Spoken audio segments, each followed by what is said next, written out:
করবে, কোনটা মানবে আর কোনটা মানবে না, কার সাথে চলবে আর কার সাথে চলবে না, এই সব কিছুর বিশদ বিবরণ আল্লাহ পাক ইসলাম নামক এই জীবন ব্যবস্থায় রেখেছেন। কথা বলে ঠিক কি না? আল্লাহ রাব্বুল আলামিন বলেন, আল-ইয়াওমা আকমালতু লাকুম দীনাকুম ওয়া আতমামতু আলাইকুম নি'মাতি ওয়া রাদিতু লাকুমুল ইসলাম দীনা। আল্লাহ পাক এই ইসলাম নামক জীবন ব্যবস্থাকে কমপ্লিট করে দিয়েছেন এবং এর উপর আল্লাহ সন্তুষ্ট।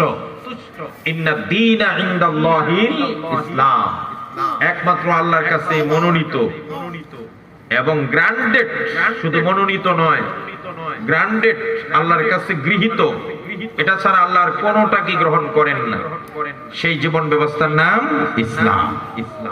সুতরাং যেহেতু সব বিষয়ে ইসলামের সমাধান আছে, আমি আজকে যে বিষয়টা আলোচনা করার জন্য কোরআনে কারিমের 2-3টি আয়াত এবং সহিহ বুখারীর হাদিস পড়েছি।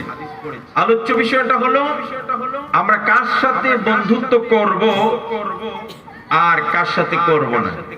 জীবনে চলার পথে আমাদের অনেক মিত্র তৈরি হয়, ব্যক্তিগত জীবনে, পারিবারিক জীবনে, বৈবাহিক জীবনে, আত্মীয়তার জীবনে, সামাজিক জীবনে, ব্যবসায়িক জীবনে, চাকরি